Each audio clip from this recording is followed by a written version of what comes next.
My wife and I and two small children were living in Manhattan Beach at a particular house that we recall in mid-'80s. This occurs. We were asleep, middle of the night, and I wake up to see a bluish light coming from what appeared to be the living room. And I woke up my wife. I said, "You see that light?" And she said, "Yes, I see the light." And I said, "I got to get up and check it out." I was pretty frightened that someone might be in the house, burglar. Sure.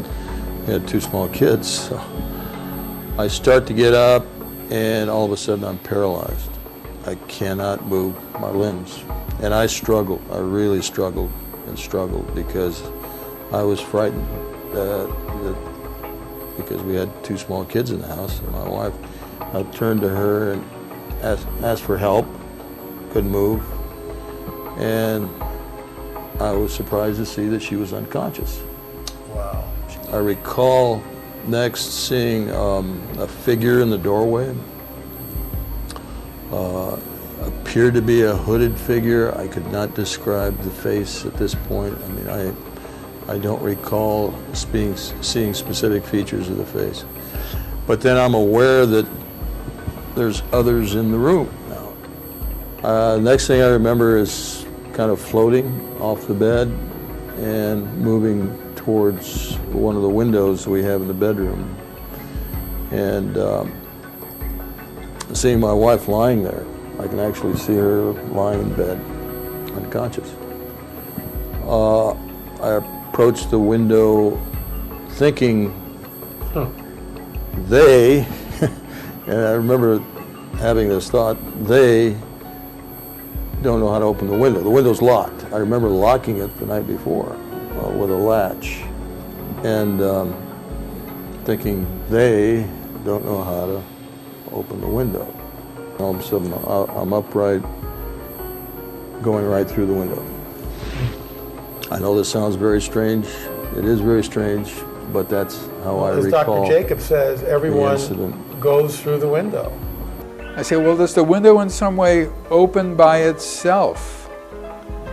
And I say, no, it doesn't open by itself. And she says, I think I'm going right through the closed window. Wow. And she says to me, does anybody else ever report that? Not knowing that everybody reports that. What you're looking at when people fly through windows and walls and ceilings and this and that is future physics. Mathematically, it can be done if you do it mathematically, because if the Earth can be squashed into the size of a grape or a softball or whatever it is, everything is made up of molecules and there's space and right. So mathematically it's possible, but in our universe and in our level of technology, which is brand new, it can't be done. Well, that's what I recall, going through the window. The next thing I remember, I don't remember being outside or seeing a craft of any sort at that point. The next thing I remember was being on a table and being shown, and they made a point of showing me this, a large, what looked like a needle. And by large, I mean skin, I guess, around the eye. And it's right here. Dr. Jacobs believes, and I know you know who he is. Yes, David Jacobs. Yeah, sure. Dr. David Jacobs believes that there's a breeding program going on, a very vigorous breeding program. There's an agenda that hybrid beings are being created. Now, when you were on board that ship, did you see any evidence of a hybrid being? I don't recall seeing any evidence of a hybrid being. However, I think they did take a sample of my semen, and so we can derive from that why they did that. Sure. But no, I didn't see evidence of a hybrid program myself. With everything that you've seen, and I realize that it's a very complex issue. On one hand, it seems like, gee, they're shutting down the silos. They don't want nuclear war on the planet. On the other hand, they're taking you against your will, shutting your wife down against her will, kidnapping you, because that's what it is, Right. and doing things which you don't really want to have done to you. So with that in mind, do you think the phenomena, do you think their intentions are good or something more sinister? Or don't you know yet? Well, I would not even want to speculate on that.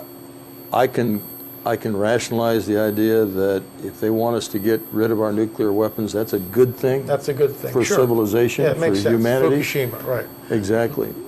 In the old days, we used to say, and with their occupants, because if you said aliens, that was a line over which you did not cross. Aliens meant that you're going too far. Occupants, maybe there's occupants on board, maybe not. Then eventually the word became entities, and then the word became humanoids, or maybe there's crossing of that. They just couldn't say the word alien. They just could. Even now, people have trouble saying the word aliens. I have trouble saying the word aliens, but the fact is they are aliens.